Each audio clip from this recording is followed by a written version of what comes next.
Hello, guys. Welcome to Barivata English. This is Anil. So, if you don't know, we also have a Telugu channel where most videos are in Telugu. So, if you can understand Telugu, please go and check out our Barivata, Ragadi main channel. So, I'll put a link in the description. So, do check that out. So, this is the Barivata English edition. Today, we are going to talk about this film called Gehraya, which has received widespread, what do we say? Both it has received a mixed reaction. For some people, it has been overwhelming. The reaction, the movie, what they are saying is that the experience was an overwhelming reaction. Some were saying, some are still saying that it's an okay film or it's not that of a great film. So let's discuss. But one thing is consistent about the film, which is it is getting a certain reaction. It is not one of those films, even even at the cost of getting a few negative reactions, but it is still inculcating certain reaction. So if you are watching this film, whether like if you're on the border or on the fence, like in deciding whether to watch the movie or not, please do go watch the movie. It's on Amazon Prime. It's written and directed by Shakun Bhatra. I mean, it's written by four people actually: Shakun Bhatra, Aisha Devitre, Sumit Roy, and Yes Sahai, and of course directed by Shakun Bhatra, and it's produced by Karan Johar and other people as well. And it's on Amazon. It's on Amazon Prime Video. So if you have the membership, go check it out. For sure, you are going to get a certain experience for sure. So whether you like it or not, it will depend on you. But it is going to drag a certain reaction out of you. That's for sure. So if you're on the fence, go watch it. Yes. Don't be on the fence like in deciding whether to watch the film or not. Go watch it. Is that right? So we'll discuss. So this is not going to be a typical review kind of video. We'll broadly discuss the thematic elements of the film, what are the philosophical implications. We'll also discuss a few things about the craft of filmmaking, writing, and things like that. Also, cinematography, music, and things like that, also. So, hopefully, we'll try to keep the video under 35 minutes. We'll try to wrap it up at max 35 minutes. So, without wasting any time, let's start. So, like we have said, it is directed by Shakun Batra and also written for the most part by Shakun, right?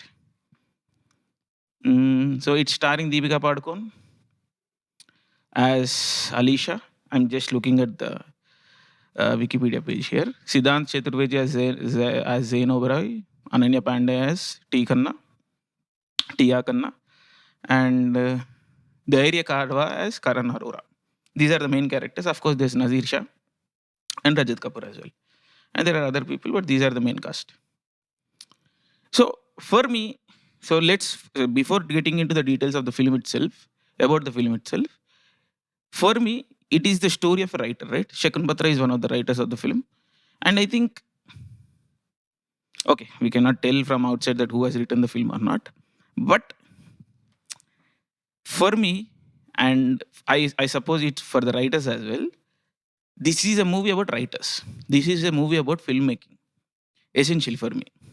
Because that's how we at Ragadi watch and observe these films from a point of from a filmmaker's point of view, from a writer's point of view. And more, this film especially is about writers. So I'll start with Dhairya Karwa. He's a debutant, I suppose. I don't know. I have not seen him before. So I'm assuming that he's a debutant.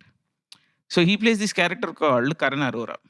He's a wannabe writer. He's trying to publish a book, which initially, like, he's not able to finish. Even when he finishes, he doesn't able to, his publisher rejects it. But so keeping aside the commercial aspects of the book and writing itself,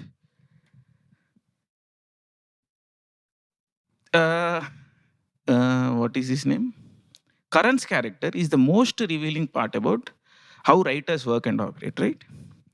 So if you look at craft of filmmaking, everything starts with the word. So the whole process of filmmaking starts with, of course, that's how it should be anyway.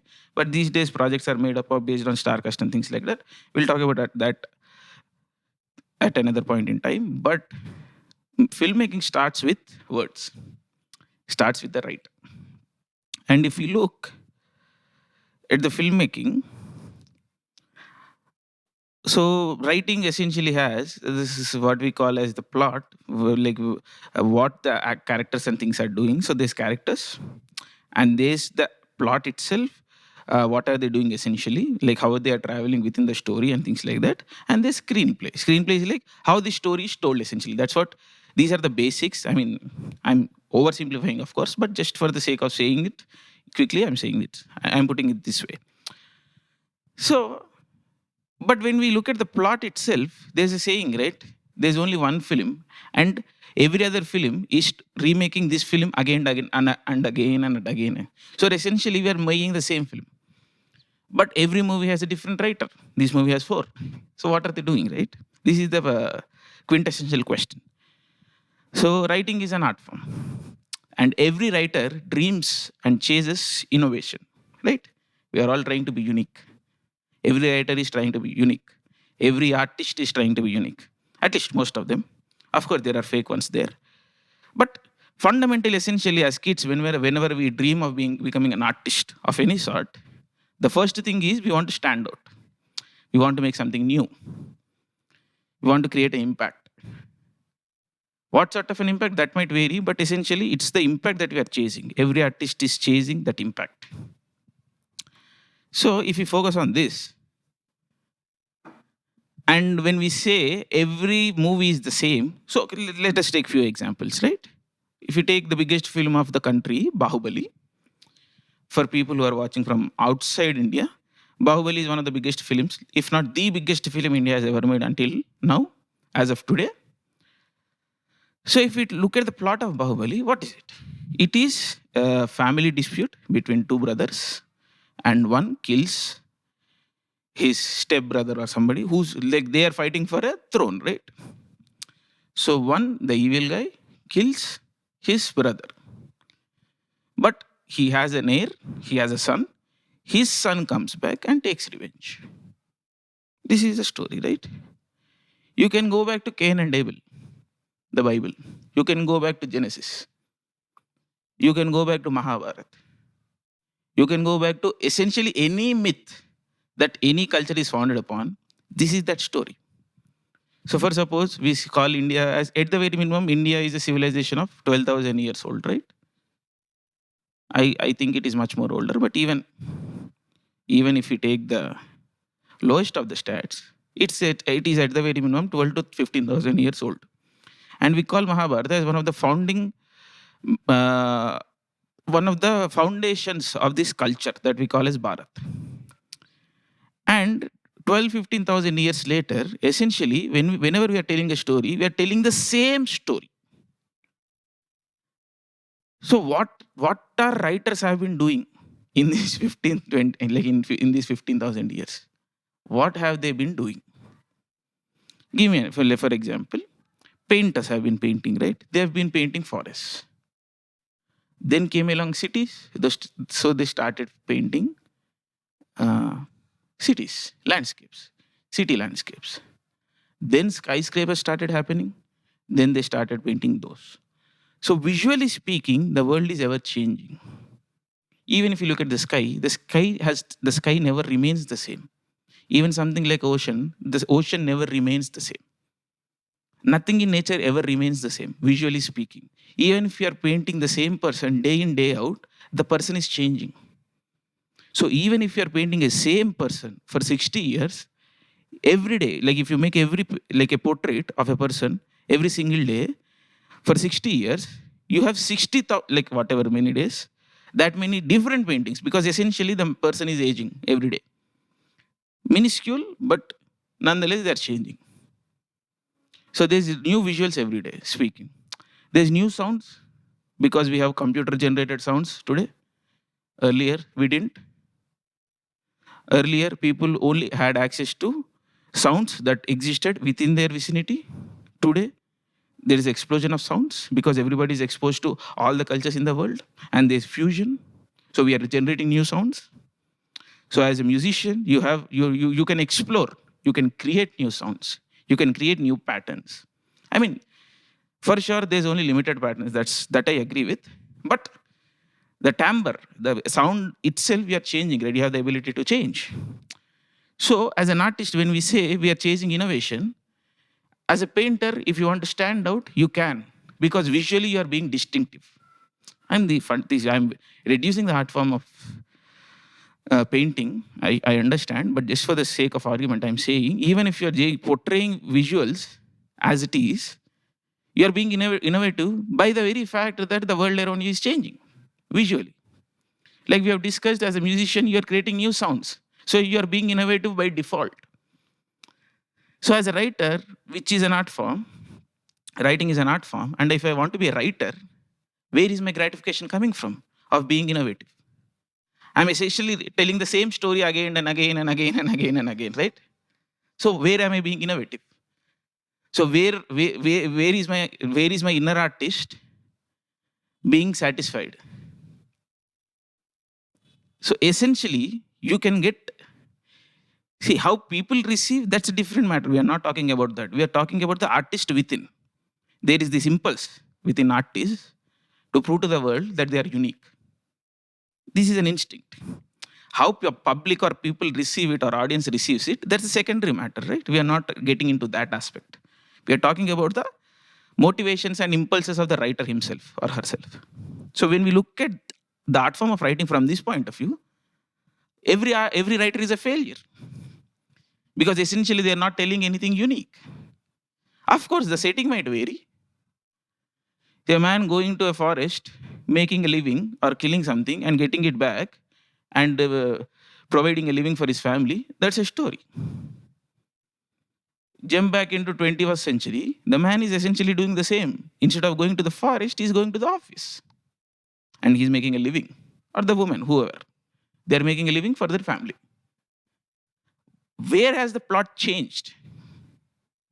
You might tell it differently, you might cut it differently, you might use various skills and crafts to present it in a different way. But where is the writer being unique here? If you look at it from this point of view, every writer is a fucking failure. And we feel as failures because we are not being unique and innovative. And what does one eventually do? They try to make money and move on. That's what Karan in the movie does. He's working for some advertising company. His artistic impulse takes over himself. He cannot be in that soul-sucking job, quote unquote. That's in his words. So he changes his track. He tries to become a writer. He fails eventually, and he gets back. And then he gets married, and he gets into the game of life that society wants us all to do, right? This is what Shakun, Bhatra and company are trying to say through Gehraiyaan. If we look at the plot of Gehraya, so every writer is a fucking failure, that's what I'm saying. And there can't be other way around. Like even if you take of Shakespeare, right? Take for suppose Macbeth or Hamlet. Hamlet. What does Hamlet do? His father gets killed by his brother. I mean, by his uncle. And that uncle marries his mother. The son gets the revenge for his father. Essentially. Jump back to, again, Baahubali or Mahabharat. A brother kills his brother. I mean, a person kills his brother for money or some other reasons. The son takes the revenge. The story is the same. Of course, there, the mother is a single character. In Baahubali, the characteristics of the Lady Macbeth or Lady Hamlet, or whatever the woman's name is, I'm getting it wrong. So, whatever the characteristics of the mother there are distributed into two characters here, Devasena and Shivagami. They both have the characters of the single mother there. That's it. Sir, we are distributing the characteristics. But essentially, for example, why did Devasena and Shivagami had to be two different characters, right? For Shivagami, we don't get the origin story in the Baahubali series. But for Devasena, we get an origin story. We could have easily combined those two characters, right? So essentially, it's the same story. So we are distributing characteristics and making up new characters. But the plot is the same. So if you look like this, every story is fucking the same, right? And so there is this trend of writers becoming directors. So we usually see in recent times, especially in the last 1 or 2 decades, we are seeing more and more writer directors. It's a new phenomenon. So what have writers have been doing? See, cinema is a very young art form, right? It's like 100 years old. So essentially, earliest cinema was all theater that was adapted for screen. That's it. So that's why in Oscar, if you look at today, there is a separate category for writing called adapted screenplay and original screenplay. Even today, majority of movies that are made in the West are adapted from some source material. So writers were satisfied because cinema filmmaking starts from writing, right? So even when they were not satisfied artistically, they had this ego of them being the fulcrum of the whole filmmaking ship, because that's where the whole process starts. But once we hit 80s and 90s, almost all the major art classics or almost all the major source materials get covered. I mean, they've already been made. So all the stories from Bible already are made. All the adaptations from Mahabharata and other classics, Odyssey, Iliad, all the classics are made by the time we reach 80s and 90s, more or less. So what happens? We start seeing the trend of remakes. But you cannot keep on remaking. Of course, the Hollywood is remaking left and right. Even Indian movies are being remade left and right. But that's besides the point. So we have finished all the classics. Slowly, the writer starts becoming disposable in the whole filmmaking process. But we need the script for a movie to be started, ideally. So, what does the writer do? To save his ego, he turns into a director. That is essentially it. Some say that they have not been getting their credit and due, that's why they are turning directors. I understand. But essentially, it's a job crisis. There are no writers left. There's nothing left to be written because there never was. There's never new to write anything because everything is essentially the fucking same. The world is the same. The people are the same. We are reliving the same life again and again and again and again and again. This is what some people are calling assimilation and things like that. This is the karma siddhanta. Our Indian texts have talked about it a long time back. And there is this thing called the West. I mean, the watered down version of this is called the being deterministic and free will and that whole discussion, right? The film does talk about this. But before that, this is what I'm saying. The writer turns into director. Because what does a director do? He combines skills. So whenever you combine things, no combination ever is the same. So he's combining 24 crafts according to his taste. And every time the movie looks different, feels different for the end audience. But it's written the same. So when the gig of director is being exposed, it begins to get exposed, he metamorphoses into director. That's where we begin to see this concept of auteurs or style being spoken about more and more. This phenomena starts in the late 60s, early 70s, but it reaches its high point in the late 20th century with the advent of people like Quentin Tarantino, Paul Thomas Anderson, and things like that. Of course, there have been stylish directors before as well, but this is where they become mainstream, commercially viable. So, what are they doing? They are masking the writing. Of course, cinema as an art form is evolving. It is evolving beyond the written word. I understand. But it has not moved beyond writing as of today. As of 2022, the art form of cinema has not moved beyond writing. So there is still this crutch called writing that is bogging down the art form of cinema. We can move beyond this. I understand. We can have that discussion at a later point in time. But as of today, why are writers becoming directors? Because there's no fucking writer. So director can fake, can bluff. He can pretend of producing something that is new by visually changing a film, by combining how where the movie is set, by introducing various art forms, because other art forms have been evolving. Like we have discussed, visuals have been evolving, sound has been evolving, style has been evolving. So he masks the writing with the art forms that have evolved over time. And when you mix them, like we have discussed, no combination is the same. Even if we do the same, even if we repeat the process, no process is the same. So it feels like some product that is different.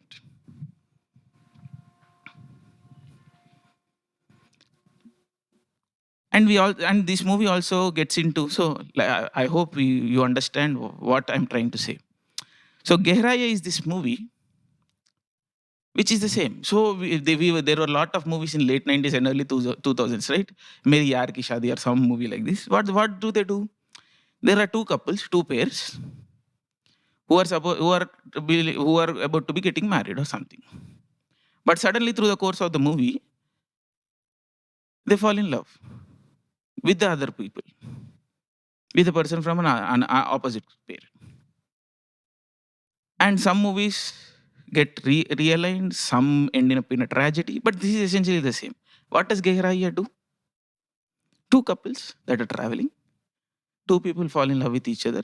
They're not supposed to, and it concludes. The story is the same.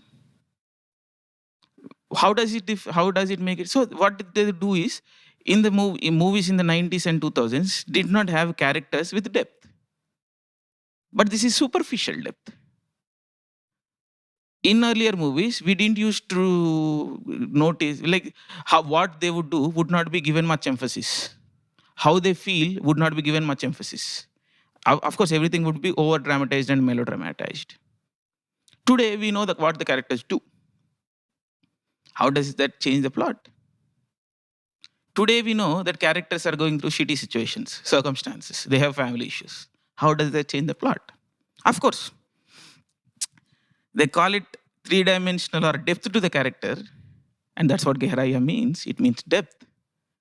But throughout the movie, we only see waves. We don't get into the depths because there's no fucking depth. It's a sham. The movie is a misnomer. The director and writer are being cheeky here. If the name of the movie is Gehraya, why don't they? Why does never the camera get into the water? It is always following the surface. It is always along the surface. Only once it gets into depth is when, this is a spoiler, when one of the character dies. That's the only time where the camera actually gets into the water. So essentially, the only depth a person can have is death, because we don't know what happens after. And nobody knows, so we can't write about it essentially. There could only be speculation. So the writer is dead. The art form of writing is dead. If at all it ever existed, I don't think it ever existed at all. But as it never existed, it cannot die as well. So it is being this cadaver, invisible cadaver. And the writer is aware of this. Shakun Bhatra is aware of this. So he's playing with us. He's playing with us. The story is the same. Everything is the same. But there are certain elements of myth which Indian stories, I mean, I hate the word called myth, but there is the supernatural element. There is this couple which comes out of nowhere into the movie, do not have an impact at all. There is this elderly couple, but in the end, they have a certain impact. That's not how real life works. But everything else in the movie is supposed to be real, right? It's in a realistic setting. But there is this supernatural element which is affecting the story. So that's how traditional Indian stories are told. Rama and Sita, they travel through the world facing circumstances that are usually faced by real humans. But they also have superhuman powers. Hanuman can grow in size, but he also suffers. This element is taken from Indian storytelling. And if you look at a phenomenal success in recent times, like Game of Thrones, what are the characters doing there? They are suffering and they are behaving like real humans, but there's dragons. There's people that are coming from death. So you're introducing these elements of supernatural that are supernatural just to make things interesting. So how does this affect writing, and whether if this is writing because it involves imagination and creation, we can discuss about that at a later point in time. But so-called Western standard of storytelling, so-called history is a story, right? And history is said traditionally in the West a certain way, and nobody remembers it, nobody gives a damn about it. But in India, histories are told a certain way, and everybody remembers. Irregardless of your religion and things like that, everybody remembers what are the stories of India, which are the histories of India. Why should history be said in a very specific way? Until now, I've said that there is no such thing called as writing. Now I'm getting into this territory. There is something called writing, which involves supernatural elements. Writing doesn't exist in reality. But when you introduce elements which are supernatural, writing can exist. But are we allowing supernatural elements to exist? Because we are not. Why are we not allowing supernatural things to exist in our writing? Is because cinema and art form is also essentially politicized. We are doing a propaganda, and in propaganda, you want to portray the wheel of uh, believability, and in supernatural, when supernatural things are involved, the sense of believability goes out of the window. So we can discuss all these things at a later point in time. I wanted to say Gehraya does have an element of supernaturalness. But as cinema is seen in the Western world, writing doesn't exist there. Writer has long been dead. So Gehraya is the same. It's the same story. There's no new story. There's nothing new. Of course, the actors cry more. The actors have sex more, and sex is shown on screen. They are physically more intimate on screen. But it's essentially not that much different from Meri Yaar Ki Shaadi or some of those disposable films from late 90s or early 2000s. But what was interesting for me about the film was the character of Karan did not need to exist like the way it did in the film. There, the writer is being cheeky. The writers are being cheeky in telling us that there's nothing new here. We try to make something new, we can't do it, we can't make it because there's nothing as such. We give up and we are being charlatans. We are being snake oil salesmen by repackaging everything as it is and presenting it as new. As writers, we can't do it, so that's why we become directors. And we are being charlatans, essentially. That's what Gehraya is for me. And that's what every movie is for me. But this is a sophisticated film, of course, because there is this element of depth which I'm talking about. And visually speaking, as we have discussed, the visual has changed. The cinematography has changed. How it is told has changed. It has been told. I mean, beauty is something that could be achieved. Pleasantness is something that could be achieved. I mean, not beauty. Pleasantness is something that could be achieved.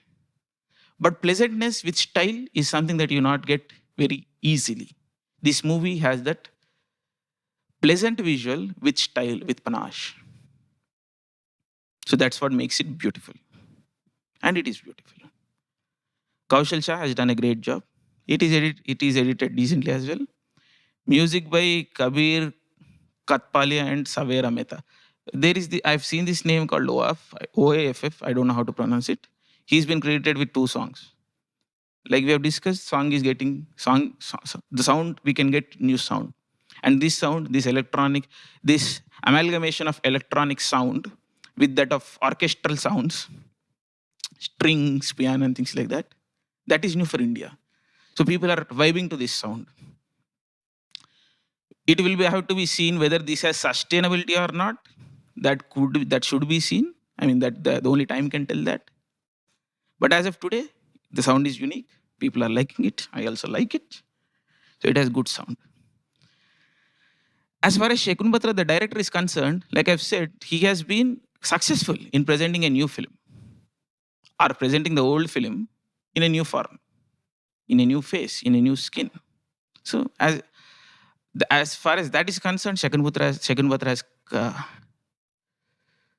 succeeded, in my opinion. So I'll end this like I've promised.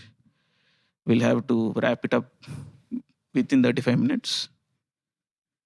But like I said, the writer is dead until gods start existing. Once gods start existing in our stories, the writer comes to life. Thank you.